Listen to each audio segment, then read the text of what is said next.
Pack your things and get out of my house. Sergei's voice boomed through the room, laced with a mix of anger and authority, as if his words alone could reshape reality to his will. Anna, sitting quietly at the table, paused mid-stitch, her knitting needles hovering over the soft, half-finished scarf she'd been working on for weeks. "You seem to have forgotten," she replied, her voice calm but carrying a quiet strength, "that this house came from my grandmother." Before we dive deeper into their story, please take a moment to share in the comments which country you're watching this video from. We'd love to hear from you. Thank you for joining us, and we hope you enjoy this heartfelt tale. This story does not reflect the truth. Anna let out a slow, heavy sigh, gently setting the scarf aside.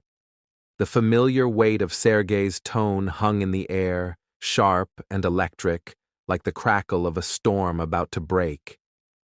She could feel it prickling against her skin, a sensation she'd come to know all too well in their spacious yet increasingly suffocating home. Their evenings had fallen into a predictable rhythm, tension simmering beneath the surface, words sharpening into weapons, and arguments that left them both drained but unresolved. Sergei stormed into the living room, his movements brusque as he tossed his keys onto the table with a metallic clatter. His tie hung loosely around his neck, half untied, as if he couldn't be bothered to maintain the polished facade he wore at the bank.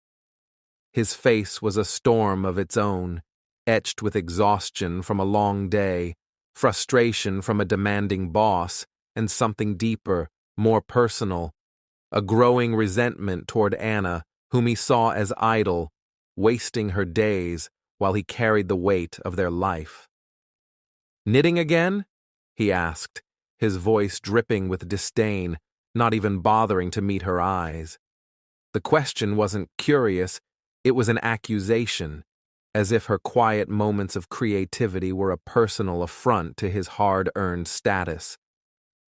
"I'm finishing a scarf," Anna said softly, her tone measured as she tried to keep the peace. "You know, the one I wanted to give Mom for her birthday, it's almost done." She gestured to the soft, burgundy yarn, hoping to redirect the conversation to something lighter, something that might remind him of her thoughtfulness. Sergei scoffed, heading straight for the fridge. "A scarf? As if she doesn't have a closet full of them already." He grabbed a beer, popped the cap with a practiced flick, and took a long swig without offering her anything. "You should find something worthwhile to do. I'm buried in reports at work, deadlines breathing down my neck, and here you are, playing with yarn." Anna felt a familiar spark of irritation ignite within her, a slow-burning fire that she'd spent years trying to smother. "Worthwhile?" she said, her voice steady, but edged with defiance. "And what do you think I do all day, Sergei? Who keeps this house in order? Who makes sure there's food on the table? Do your shirts magically iron themselves? Do the floors clean themselves?" Sergei waved a dismissive hand, as if her words were nothing more than background noise. "That's not work, Anna. That's just housekeeping. It's nothing. I'm the one who goes out there slaving away, bringing in the money that keeps this roof over our heads. What do you do?" The words hit like a blow, but Anna refused to flinch. She stood, her hands trembling slightly as she faced him. "What do I do?" she repeated, her voice rising with a mix of hurt and resolve. "I work too, Sergei. I have my own students. I teach knitting classes. Maybe it doesn't pay as much as your fancy bank job, but it's still a contribution to our life together. It's still something." "Contribution?" Sergei laughed, a harsh, mocking sound that echoed in the quiet room. He took another swig of his beer, leaning against the counter with an air of superiority. "Your contribution is a drop in the ocean, Anna. We live on my money. My salary pays for this house, this furniture, this entire life. Stop arguing. You're giving me a headache." Anna's heart pounded, her frustration boiling over into something sharper, more dangerous. She stepped closer, her voice low but unwavering. "You know what, Sergei? I'm tired. I'm tired of hearing that I do nothing, that I'm just living off your money. I'm exhausted too, and I deserve to be seen, to be valued for everything I do."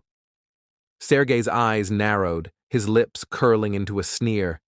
"Valued? For what? For being pretty? That's all you've got going for you, Anna. Beauty's nice, but it doesn't last. What else can you do besides spend my money?" His words were like a knife, slicing through the fragile threads of her patience. Anna had spent years trying to be the perfect wife, supporting Sergei's ambitions, creating a warm and welcoming home, swallowing her own dreams to keep him content. And yet, all she received in return were insults, belittlement, and a constant reminder of her supposed inadequacy. "Those aren't your money, Sergei," she said, her voice steady but laced with steel. "They're our money. We're a team, or at least we're supposed to be. I have every right to decide how we use it, just as you do." Sergei gestured grandly around the room, as if presenting a kingdom he alone had built. "This house, this furniture, this entire life, it's all because of me. I work myself to the bone to provide for us, and you don't even appreciate it." Anna stared at him, her heart heavy with realization. The man standing before her wasn't the partner she had once loved, but a stranger consumed by his own ego, blind to her contributions, her sacrifices, her very existence. He saw only himself, his career, his struggles, his triumphs. The argument escalated, their words piling up like stones in an avalanche, each one heavier, each one threatening to bury them both. "You do nothing!" Sergei shouted, his face red with rage, his eyes flashing with unrestrained anger. "I work like a dog, and all you do is spend my money and whine about it." "Is that what you think?" Anna said, her voice dangerously quiet as she locked eyes with him. "Yes, that's exactly what I think," he roared, his confidence unshaken. "If you don't like it, then pack your bags and get out. This is my house, and I'm the one in charge here." A thick, oppressive silence descended, broken only by the sound of Sergei's heavy breathing. Anna stood still, her gaze unwavering, her expression calm but resolute. There were no tears, no outbursts, just a quiet, unshakable strength that seemed to unnerve him more than any argument could. He waited for her to break, to beg for forgiveness, to promise to change. But she didn't. "Pack your stuff and get out," he repeated, his voice slightly less certain, as if he believed his words alone could force her to comply. "Are you sure?" Anna asked, her tone soft but piercing, carrying a weight that made Sergei falter. There was no trace of fear or desperation in her voice, only a calm determination that seemed to rattle him further. "What do you mean, am I sure?" he snapped, his bravado returning. "You think I'm joking? I said get out. This is my house, and I'm done with this." Anna's lips curved into a faint, almost serene smile. She saw him for what he was, a man inflated by his own sense of importance, his ego swelling to fill the room. And for the first time, she felt not anger, but pity, for his blindness, his arrogance, his refusal to see the truth. "Do you really believe that, Sergei?" she asked, her voice steady, deliberate. "That this is your house?" She paused, letting the question hang in the air like a challenge. "Are you absolutely certain you remember how we got this house?" Sergei froze, a flicker of uncertainty crossing his face before his usual smugness reasserted itself. Don't start with me, Anna, he said, waving a hand dismissively. I work. I earn the money. I provide for both of us. So yes, I have every right to call this my house.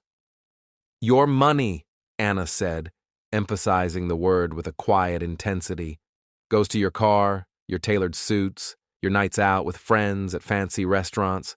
I don't mind. You earned it. But let's not pretend you're the only one keeping this house running. Who pays the utilities? Who buys the groceries?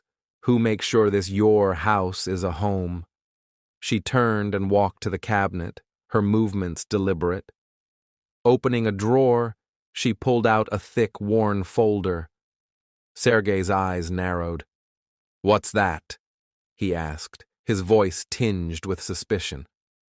Anna opened the folder and extracted a few folded sheets of paper. She unfolded them carefully and placed them on the table before him. Take a good look, Sergei, she said, her voice calm but commanding.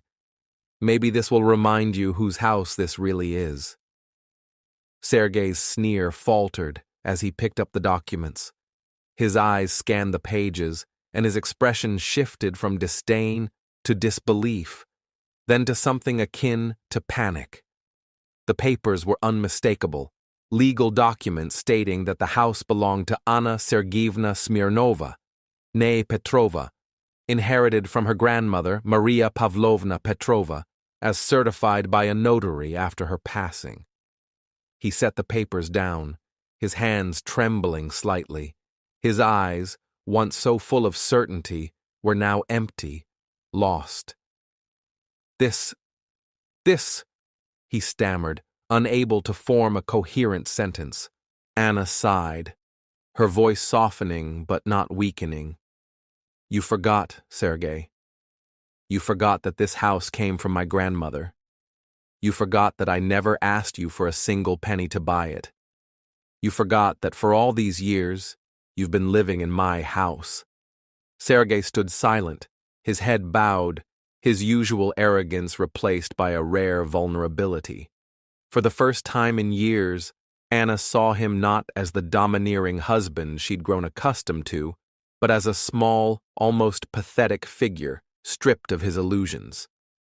And yet, she felt no sympathy, only a profound sense of relief, as if a crushing weight had been lifted from her chest. I was wrong, Sergei muttered, his voice barely audible. I got carried away. You know how it is. Work's been stressful, too much pressure. Anna's lips twisted into a bitter smile. It was the same excuse he always used, the same tired justification for his cruelty, his dismissiveness, his disrespect. Stress, she said, her voice heavy with sarcasm.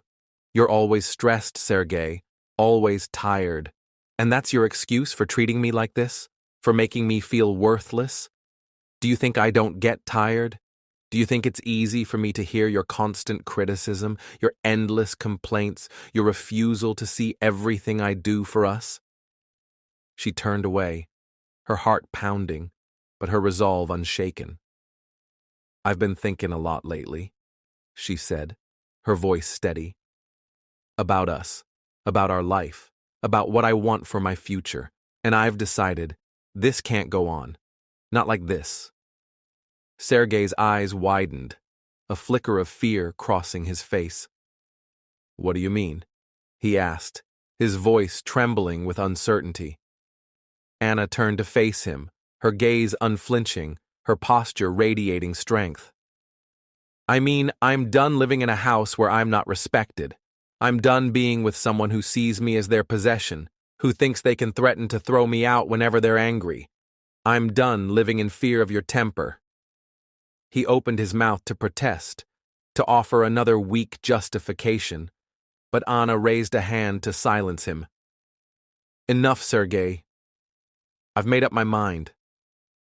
She picked up the documents, carefully folded them, and placed them back in the folder. You told me to leave, Sergei, but I'm not going anywhere.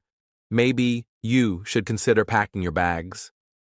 I didn't mean it, Sergei blurted, his voice desperate, his usual confidence evaporating.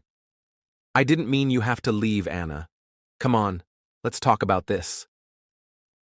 Anna looked at him, and for the first time in years, she saw him clearly. Not as the powerful, self-assured man he projected, but as a lost, frightened figure caught in the trap of his own hubris. She thought back to all the times he'd dismissed her passions, her knitting, her reading, the small knitting classes she taught that brought her joy and a modest income. "That's not real work, Anna," he'd say, his tone dripping with condescension. "You should do something serious, something that makes real money." She remembered how he constantly reminded her that he was the provider, the one who kept their life afloat, as if she were a burden, a parasite living off his success. She recalled the pain of his words, the countless times she'd tried to prove her worth, keeping the house spotless, cooking his favorite meals, managing the household so he could focus on his career. And yet, he never acknowledged it, never saw her efforts as valuable. Now, as she stood before him, Anna realized the truth. Sergei had never truly seen her. He saw himself as the center of their world, the one who made all the decisions, who held all the power. He expected her to bend, to conform, to exist as an extension of him, a quiet, obedient shadow. But the reality was starkly different. He had been living off her, not just in the material sense, in the house she had inherited, but emotionally. She had been his rock, his support, forgiving his selfishness, enduring his moods, carrying the weight of their life together while he took it all for granted. A memory of her friend Lena flashed through her mind. Lena, with her fierce independence and sharp tongue, had always warned her, "Anna, you let him walk all over you.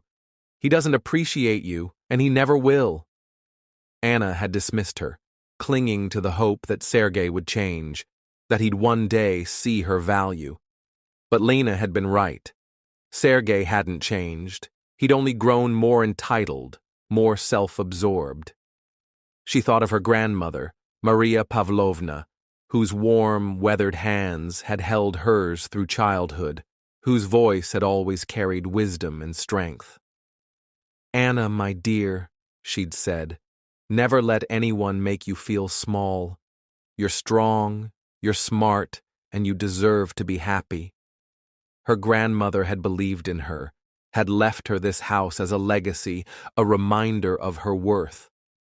And now, standing before Sergei, Anna felt that strength stirring within her, like a long dormant fire reigniting.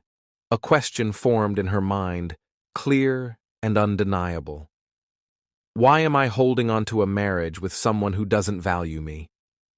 He had tried to throw her out of her own home, belittled her contributions, dismissed her dreams. Why did she need a husband who treated her like this? Anna's calm enveloped her like a protective shield, while Sergei seemed to shrink before her eyes, his once commanding presence reduced to something frail and uncertain. His face, usually so smug and self-assured, was now contorted with confusion and fear. "Pack your things," she said again, her voice steady, resolute. Sergei blinked, as if waking from a dream. He had expected tears, pleas, the usual cycle of their arguments where she'd eventually back down, but this quiet, unshakable resolve was something new, something that terrified him. He was used to an Anna who yielded, who forgave, who smoothed things over. He had never imagined she could stand her ground like this. "Anna, what are you saying?" he stammered, his voice cracking as he tried to reclaim control. "I didn't mean it. You know I just got heated. Let's talk this out." "You always get heated, Sergei," Anna said, her voice firm, unyielding. "You get heated when you mock my hobbies, when you dismiss my work, When you act like I should be grateful you even married me, I'm done with it." He stepped toward her, reaching out as if to pull her into an embrace, to smooth things over with a familiar gesture. But Anna stepped back, her eyes flashing. "Don't touch me," she said, her voice thick with revulsion. "I don't want you touching me anymore." Sergei froze, stunned, as if struck by lightning. He had never heard her speak with such finality, such disgust. Panic crept into his voice. "I'll change, Anna. I swear. I'll value you, respect you. I promise." Anna shook her head, a sad but resolute smile on her lips. "It's too late, Sergei. I've heard those promises 1,000 times, and not one has ever been kept."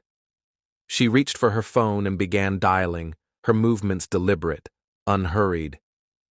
"Who are you calling?" Sergei asked, his voice trembling with dread. Anna glanced up, her eyes steady. "Lena. She's been telling me for years to get rid of a husband like you. I think she'll be thrilled to know I'm finally listening." Sergei's stomach dropped. He had always resented Lena, Anna's fiercely independent friend who never hid her disdain for him.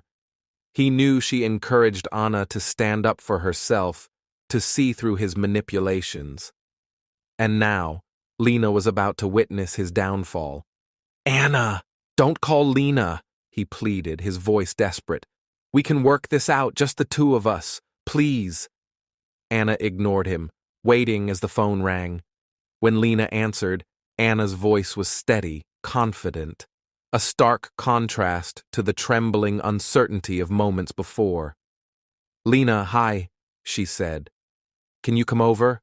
I need your help. I've decided it's time to take out the trash." She hung up and met Sergei's gaze, her eyes devoid of pity, only a quiet strength that seemed to shake him to his core. "You have 1 hour to pack your things," she said. "After that, I'm calling the police." Sergei stood rooted to the spot, his mind reeling. He, a successful businessman, the master of what he thought was his domain, now faced the reality of being cast out. He had lost everything: his home, his wife, his carefully constructed sense of superiority. And it was all his own doing. He looked at Anna, a fleeting thought crossing his mind. Was it worth it? Was my pride, my need to control everything, worth destroying the life we built? But no answer came. He could only stand there, watching as his world unraveled. The doorbell rang, sharp and insistent. Anna knew it was Lena. She took a deep breath, steadying herself, and went to open the door. Sergei remained in the center of the room, looking lost, like a child abandoned in a storm. He opened his mouth to speak, but the words died in his throat. Lena swept into the room, her presence bold and unapologetic. She cast a withering glance at Sergei before pulling Anna into a warm embrace. "So, you finally kicked out the garbage?" she asked, a playful but pointed edge to her voice. "Almost," Anna replied, a small smile tugging at her lips. "Just need to finish the job." Lena nodded, turning to Sergei with a look of undisguised contempt. "Well, what are you waiting for, darling? Don't keep Anna waiting.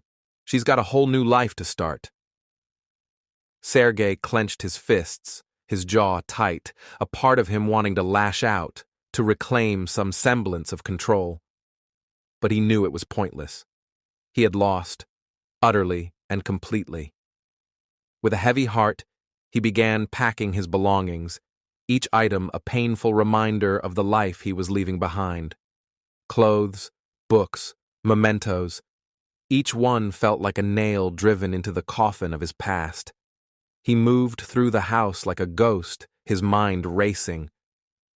How did I let this happen? How did I misjudge her so badly? When he finished, Sergei stood in the living room, his suitcase at his feet, and took one last look around. Just yesterday, this had been his home, his sanctuary, a testament to his success. Now it was a place where he no longer belonged. He left behind not just physical possessions, but fragments of himself, memories of better days, dreams of a future that would never come. All of it erased by his own arrogance, his refusal to see Anna for who she truly was. He turned to her, his voice barely above a whisper. "I'm sorry," he said, the word heavy, hollow, unconvincing even to himself. Anna didn't respond. Her silence was louder than any words could have been. With a final, defeated sigh, Sergei dragged his suitcase to the door. It closed behind him with a soft but resounding click, a sound that echoed like the closing of a chapter. Anna leaned against the door, her breath catching as tears welled in her eyes. But these weren't tears of sorrow or regret. They were tears of release, of liberation. It was as if a crushing weight, one she had carried for years, had finally been lifted, leaving her lighter, freer than she had felt in a long time. Lena stepped closer, wrapping an arm around her. "Well, my friend," she said, her voice warm and encouraging. "Ready to start a new chapter?" Anna smiled, a genuine, radiant smile that felt like a rediscovery of herself. They moved to the living room, sinking onto the plush couch that had witnessed so many of their late-night talks. Lena opened a bottle of wine, pouring them each a glass, and began regaling Anna with funny stories from her own life. Tales of disastrous dates, quirky co-workers, and her latest adventures. Anna laughed, the sound bright and unburdened, but her mind was already elsewhere. She didn't want to linger on Sergei or the pain of the past. She wanted to dream, to plan, to imagine a future where she could be herself, fully, unapologetically. They talked late into the night, their voices mingling with the soft clink of wine glasses. Anna shared ideas she hadn't dared voice before, expanding her knitting classes, maybe starting a small online shop for her creations, traveling to places she'd only read about in books. Lena listened, her eyes sparkling with pride, offering encouragement and ideas of her own. As the hours passed, Anna felt a warmth she hadn't known in years, a sense of possibility, of hope. She knew the road ahead wouldn't be easy. There would be challenges, moments of doubt, days when the weight of her decision might feel heavy. But she wasn't afraid. She had Lena's unwavering support, the security of her own home, and most importantly, her freedom. Freedom to rediscover herself, to chase her dreams, to live life on her own terms. For the first time in a long time, Anna felt truly alive, ready to embrace